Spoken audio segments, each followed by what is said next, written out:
उत्तराखंड में एक साल पहले पानी का जिलजिला आया था। देवभूमि पर पानी ने ऐसी चोट पहुंचाई जिसके निशान अब तक बाकी हैं। पानी के तेज बहाव में आए बड़े बड़े पत्थरों ने रास्ते में पड़ने वाली हर चीज को रौंद कर रख दिया। एक साल पहले पूरी तरह से केदारनाथ और उसके आसपास के इलाके तबाह हो गए। त्रासदी में सैकड़ों लोगों को अपनी जान गंवानी पड़ी थी। हजारों घर जमींदोज हो गए थे। पहाड़ों के ऊपर से गिरते पानी से केदारनाथ मंदिर को भी खासा नुकसान पहुंचा। पानी के साथ बहकर आई टनों मिट्टी के नीचे सब कुछ मानो दबसा गया। IBN-7 आपदा के समय भी केदारनाथ में मौजूद था, पल पल की खबर आप तक पहुंचा रहा था। अब एक साल पूरा होने पर एक बार फिर IBN-7 उसी जगह पहुंचा है, ये दिखाने कि क्या बदला पिछले एक साल में यहां पर और क्या है अब यहां के हालात। और अब हम आपको दिखाते हैं उत्तराखंड त्रासदी पर हमारी ये खास पेशकश। गोविंद घाट की तरह ही सोनप्रयाग भी तबाही का शिकार बना था। स्मिता एक साल पहले भी वहां पर पहुंची थी, तब वहां का इकलौता बाजार पानी से पूरी तरह तबाह हो गया था। आज जिंदगी ने दोबारा यहां अपने पूरे रंग में जीना शुरू कर दिया है। लेकिन क्या बदला वहां और कैसे हैं वहां के आज के हालात? क्या भूल पाए हैं लोग उस माहौल को? क्या जीवन ने दोबारा अपनी पूरी रफ्तार पकड़ ली है? एक साल बाद स्मिता दोबारा वहां पर गई हैं और इन सारे सवालों के जवाब तलाश रही हैं। त्रासदी के एक साल बाद भी उत्तराखंड में कई ऐसे सड़क मार्ग हैं जो अब तक खस्ता हाल हैं। जल प्रलय में सबसे ज्यादा प्रभावित हुए थे उत्तरकाशी, चमोली और रुद्रप्रयाग जिले। और रुद्रप्रयाग के ही इस वक्त सोनप्रयाग में हम मौजूद हैं। सोनप्रयाग में ये रास्ता जो है जो गौरीकुंड की ओर जाता है, गौरीकुंड से आगे आप केदारनाथ के लिए रवाना हो सकते हैं। लगभग 3.5 किलोमीटर का बेहद ही खराब रास्ता है, जहां सिर्फ और सिर्फ कुछ गिने चुने सरकारी लाइसेंस वाले ही जो हल्के फुल्के वाहन हैं वही इस वक्त प्लाई कर रहे हैं। सुबह लगभग 6 बजे से लेकर रात के 9 बजे तक यात्रियों को मुफ्त की सेवा जरूर दे रहे हैं। और यहां से करीब और 1 किलोमीटर आगे जो है यात्रियों को पैदल चलना पड़ता है, तब जाकर सोनप्रयाग से आगे आप अपने वाहनों को एक्सेस कर सकते हैं। निश्चित रूप से यहां अभी भी काफी कुछ काम किया जाना बाकी है। और पिछली दफा जब मैं आई थी सोनप्रयाग पूरी तरीके से घोस्ट टाउन नजर आ रहा था। आज यहां मलबा कुछ कम जरूर नजर आ रहा है, लेकिन जहां तक सड़कों का हाल है वो अब तक एक बड़ी चुनौती बनी हुई है। सोनप्रयाग में सन्नाटा पसरा हुआ है। आसमानी आफत के बरसने के 1 महीने बाद भी यहां बर्बादी का मंजर साफ नजर आता है। चारों तरफ बिखरे हुए साजो सामान, न जाने कितनी जिंदगियां बर्बाद हो गई, तबाह हो गई, अपनों ने अपनों को खोया। चंद दुकानें हालांकि अब तक यहां पर खुली हुई हैं।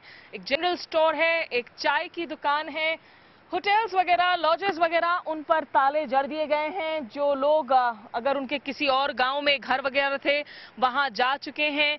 लेकिन जो लोग यहां अब तक बने हुए हैं, डटे हुए हैं, उनसे जानते हैं कि क्या वजह रही कि उन्होंने यहां से नहीं जाने का सोचा।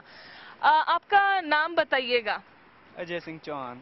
अजय सिंह चौहान, आप कहाँ के रहने वाले हैं? हम रामपुर के रहने वाले हैं। तो ये दुकान कब खोली आपने वापस आकर? ये हमने 24 तारीख को खोल दी थी। क्या सोचकर खोला? डर लग रहा था कि खोले ना खोले, कोई है तो नहीं, खरीदार आ रहे हैं दुकान में? हाँ, लोगों को बहुत प्रॉब्लम हो रही थी, सामान नहीं मिल रहा, तो हमने खोल दिया।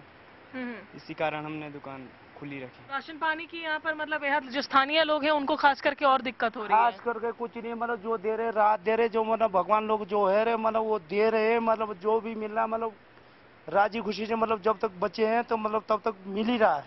मतलब कुछ लोग हैं जो मौत को जिन्होंने सामने से देखा उसे मात देकर सामने भी आए, लेकिन अब जिंदगी की जद्दोजहद है। अपना घर बार, अपना कारोबार आखिर पूरी तरीके से किस भरोसे छोड़ दे, क्योंकि यहाँ रहते हुए भी जो है राशन पानी के लिए अब तक लोग मोहताज हैं।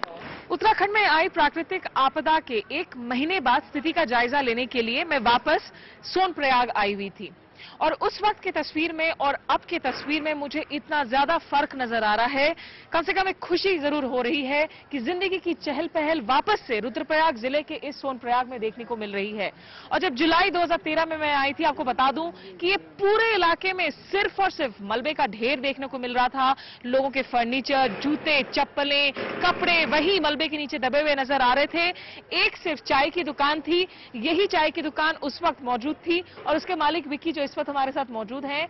विक्की, जुलाई की तस्वीर और अब की तस्वीर में इतना फर्क है, कैसे धीरे धीरे करके जो है यहाँ पर जिंदगी वापस लौटी है पटरी पर? मैम, यहाँ पे अभी तो बहुत अच्छा लग रहा है। पहले तो यहाँ पे कुछ भी नहीं था, यहाँ पे तो बिल्कुल ऐसा हो रखा था, कोई आने के लिए तैयारी नहीं था। अभी तो थोड़ा बहुत यात्री आ रहे हैं, बहुत खुश हो रही है हमें। मतलब मुझे याद है कि शायद मैंने आपको पूछा भी था कि उस वक्त ये बिल्कुल जो है भूतिया शहर नजर आ रहा था, लग रहा था न जाने कितनी लाशें दबी हुई होंगी मलबे के नीचे, और आप अकेली चाय की दुकान खोलकर बैठे हुए थे कि आपको वो हिम्मत कहाँ से मिल रही थी। अब ये लॉजेस वगैरह खुल गई हैं, क्या उम्मीद जग रही है कि वापस से जो है यात्री वगैरह आ रहे हैं, उत्तराखंड का रुख कर रहे हैं? ऐसा लग रहा है सीजन फिर चालू हो जाएगा, पिछले साल भी खुल जाएगा, हमें बहुत अच्छा लग रहा है, फिर यात्रा शुरू हो जाएगी, बहुत अच्छा लगेगा। ये जो मलबा वगैरह पड़ा हुआ था उसको साफ करने में कितनी मुश्किलें आई थी, कितनी बड़ी चुनौती थी वो? सर मैम यहाँ पे तो 1 महीना लगभग लगा, 2-3 महीना लगा यहाँ पे साफ करते करते।